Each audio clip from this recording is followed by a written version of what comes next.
Hello everyone. Network మార్కెటింగ్లో list చేయటం అనేటువంటిది చాలా ప్రధానమైనటువంటి అంశం. ఆ లిస్ట్ ఎలా చేయాలో ఈ వీడియోలో నేను చెప్పడం జరిగింది. కంప్లీట్గా వీడియో చూడండి. డౌట్స్ ఏవైనా ఉంటే కనుక నాకు వాట్సాప్ ద్వారా కానీ కాల్ ద్వారా కానీ నన్ను సంప్రదించండి. మీ డౌట్స్ క్లారిఫై చేసుకోండి. కాకపోతే లిస్ట్ అనేటువంటిది చాలా ఇంపార్టెంట్ అనమాట. ఆ లిస్ట్ ఎలా తయారు చేయాలి అనేటువంటి ఒక ఫార్మెట్ చేశాను. దీన్ని నిర్లక్ష్యం చేయకండి. ఎందుకు అనంటే నెట్వర్క్ మార్కెటింగ్లో లిస్ట్ చాలా ప్రధానమైనటువంటి అంశం. ఫెయిల్యూర్ అయినటువంటి వాళ్ళు ఎవరైతే ఉన్నారో వాళ్ళు మొట్టమొదట వాళ్ళ ఫెయిల్యూర్కి నాంది పలికింది లిస్టుని నిర్లక్ష్యం చేయడం ద్వారా మాత్రమే. సో కాబట్టి అటువంటి పొరపాటు మీరు చేయకూడదు. ఓకే. సో కాబట్టి వీడియో చూడండి, లిస్ట్ తయారు చేయండి. ఇంకా మీ అభిప్రాయాలు ఏమైనా ఉంటే కనుక కామెంట్ రూపంలో తెలియచేయండి. లిస్ట్ మేకింగ్ అనేటువంటిది ఈ విధంగా చేసుకుంటే బాగుంటుందని ఒక చిన్న ఫార్మేట్ అనేటువంటిది తయారు చేయడం జరిగింది. ఇందులో ఫస్ట్ వచ్చేసి పైన మీ పేరు రాసుకోండి. ఇక్కడ పైన మీ పేరు అనేటువంటిది రాసుకుంటే సరిపోతుంది. దెన్ నెక్స్ట్ వచ్చేసి ఈ చివర చూడండి, మరి రికార్డింగ్లో కర్సర్ కనబడుతుందో లేదో, SRNO అని ఉంది, SNO అని ఉంది కదా, సీరియల్ నెంబర్ 1. పక్కనే నేమ్, అతని యొక్క పేరు, ఆమె యొక్క పేరు.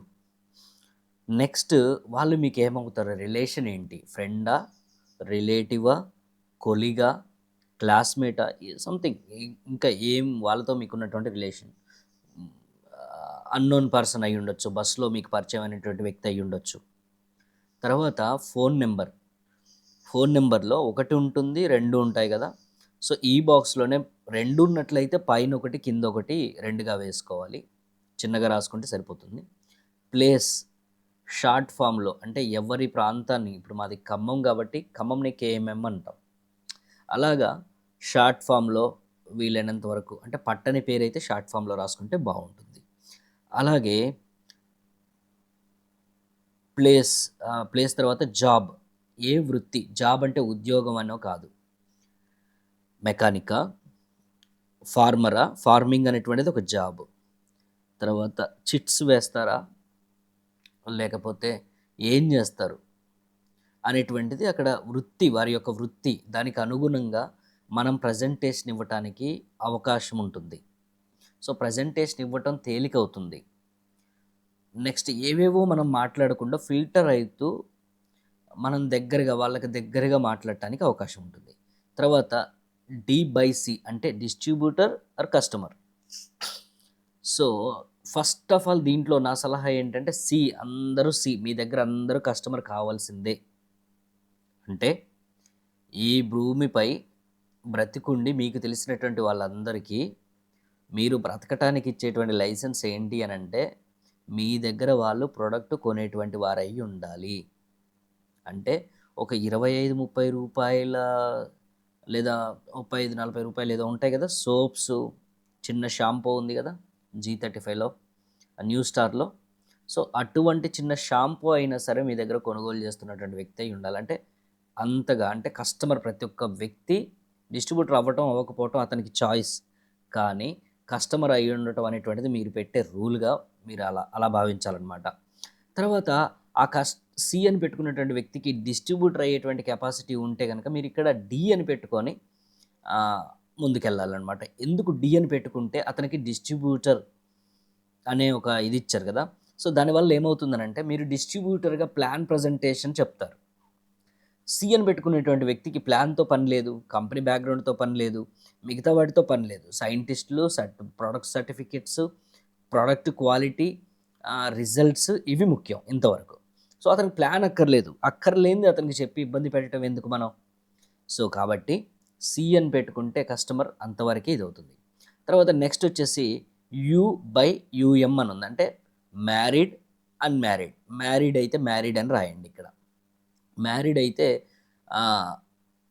అన్మ్యారీడ్ అయితే నెక్స్ట్ కాలంలో వేరేగా ఉంటుంది.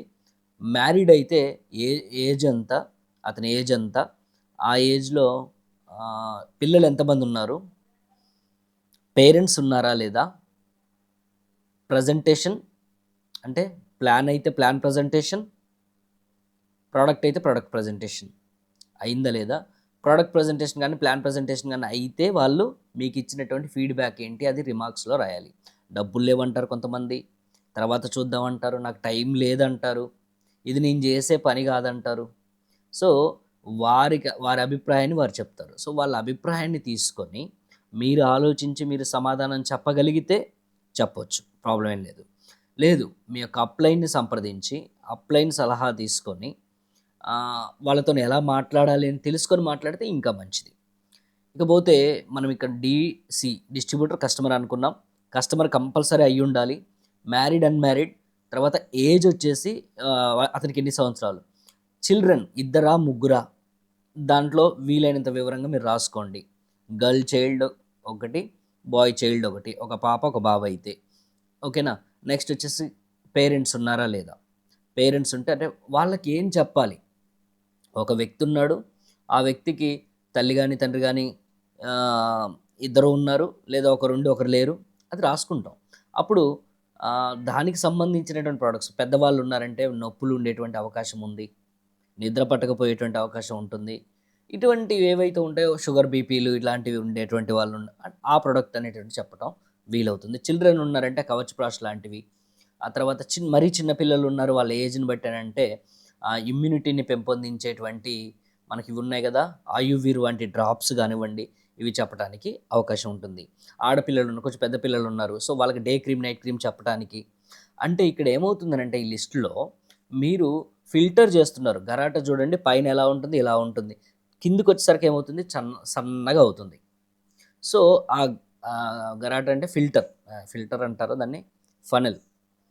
ఓకే, మనం ఏదన్నా పోయటానికి పైన పెద్దగా ఉండి కిందకి సన్నగా అయ్యేటువంటిది వస్తువు పెడతాం కదా, అది మన ఈ ప్రాంతంలో అయితే గరాట అంటారు. ఓకే, సో అలా అనమాట. సో వాళ్ళకు అవసరమైనటువంటి, వాళ్ళకు బోరు కొట్టించినటువంటి, వాళ్ళకు ఉపయోగపడేటువంటి మాటలు మాత్రమే మనం మాట్లాడటానికి అవకాశం ఉంటుంది. సో కాబట్టి ఈ విధంగా చేస్తే, ఇంకా మీరేమన్నా యాడ్ చేస్తే యాడ్ చేసుకోవచ్చు, ఇది ఒక నమూనా మాత్రము. సో కాబట్టి ఫస్ట్ సీరియల్ నెంబర్, రెండోది పేరు, తర్వాత వాళ్ళకు మనకు ఉన్నటువంటి రిలేషన్, తర్వాత వారి యొక్క ఫోన్ నెంబర్, ఒకటి ఉంటే ఒకటి లేదా రెండు ఉంటే రెండు. నెక్స్ట్ వచ్చేసి ప్లేస్, వాళ్ళు ఎక్కడ ఉంటారు, వారి ఊరేంటి, ఆ తర్వాత జాబు, వాళ్ళ వృత్తి ఏమిటి, మెకానికా లేదనంటే కార్పెంటరా, లేకపోతే వేరే వ్యక్తి వేరే దగ్గర ఏదైనా కంపెనీలో జాబ్ చేస్తున్నారా, నెక్స్ట్ వచ్చేసి డిస్ట్రిబ్యూటరా కస్టమరా. సో ఫస్ట్ సి కన్ఫర్మ్, తర్వాత అతనికి ఒక అర్హత ఉంది అని అంటే డి పెట్టేసుకోవాలి. నెక్స్ట్ అతను ఆలోచిస్తాడు, అతనికి అదనపు ఆదాయం సంపాదించాల్సినటువంటి అవసరం ఉంది అని మీకు అనిపిస్తే అలాగా. నెక్స్ట్ ఏజ్, మ్యారీడ్ అన్మ్యారీడ్, తర్వాత ఏజ్, తర్వాత చిల్డ్రన్ ఎంతమంది వివరంగా రాసుకుంటే వివరంగా రాసుకోవచ్చు. సన్నగా అక్షరాలు పడేటువంటి ఒక పెన్ను తీసుకుంటే మీకు మంచిది. దీనికోసం ప్రత్యేకంగా ఒక పెన్ను పెట్టడం అనేది ఉత్తమం. పేరెంట్స్ ఉన్నారా లేరా, నెక్స్ట్ వచ్చేసి ప్రజెంటేషన్, మీరు ప్రజెంటేషన్ చెప్పారా లేదా, ప్రజెంటేషన్ ఇచ్చారా లేదా.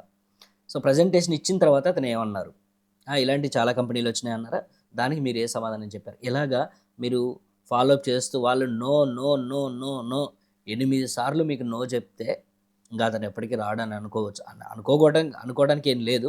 మినిమం మనం వచ్చేసి 8 టైమ్స్ అయినా సరే అతనికి అనుకూలమైనటువంటి సమయంలో, అతను ఆ మానసిక పరిస్థితి బాగున్నటువంటి సమయంలో మనం కాంటాక్ట్ చేసి అతనికి వచ్చినటువంటి డౌట్స్ అన్ని క్లియర్ చేసి, అప్పుడు రాకపోతే మనము అది లైట్ తీసుకోవాలి ఫర్దర్గా. అంతేగాని ఒకసారి 2 సార్లు చెప్పగానే రావాలి, నా మాట వినాలి అనేటువంటిది మనం పెట్టుకోకూడదు. సో దీన్ని ఉపయోగించి మీరు లిస్ట్ చేస్తూ, ఆ లిస్ట్ని ఫాలోఅప్ చేస్తూ, ఆ ఫాలోఅప్ చేసిన వాళ్ళకి ప్లాన్ ప్రజెంటేషన్, ప్రోడక్ట్ ప్రజెంటేషన్ ఇస్తూ, వాళ్ళకు వచ్చినటువంటి డౌట్ క్లారిఫై చేస్తూ, మీ టీంని పెంచుకుంటూ, ఆ పెంచుకున్నటువంటి వాళ్ళను నిలబెడుతూ మంచి ఇన్కమ్ సంపాదించుకుంటారని ఆశిస్తున్నాను. ముఖ్యమైనటువంటి విషయం ఏమిటంటే, నెట్వర్క్ మార్కెటింగ్లో సక్సెస్ అవ్వటానికి మొట్టమొదటి మెట్టు లిస్ట్ మేకింగ్. చిన్న లీడర్ల దగ్గర నుంచి పెద్ద లీడర్ల వరకు చెప్పేటువంటిది లిస్ట్ మేకింగ్, దాని ఇంపార్టెన్స్ గురించి. అయితే ఫెయిల్యూర్కి మనం మొట్టమొదటి అడుగు ఎక్కడేస్తామంటే ఈ లిస్ట్ మేకింగ్ని నిర్లక్ష్యం చేయటం నుంచే మన ఫెయిల్యూర్కి నాంది పలుకుతాం, మొదటి అడుగు వేస్తాం మనం. కాబట్టి ఈ వీడియో చూస్తున్నటువంటి మీరు ఈ లిస్ట్ మేకింగ్ చెప్పేటువంటి విషయం పాతదే, అందరూ ఇదే చెప్తారు కదా అనేటువంటి భావనతో వదిలేయకుండా దీన్ని లక్ష్యపెట్టి కంపల్సరీ తప్పకుండా లిస్ట్ మేకింగ్ చేసి, ఆ లిస్ట్ మేకింగ్‌ని ఫాలో అప్ చేస్తూ, అపాయింట్మెంట్లు తీసుకుంటూ, అలాగే వాళ్ళకి ప్లాన్ ప్రజెంటేషన్ చేస్తూ మంచి గ్రోత్‌లోకి మీరొస్తారని, రావాలని కోరుకుంటున్నాను.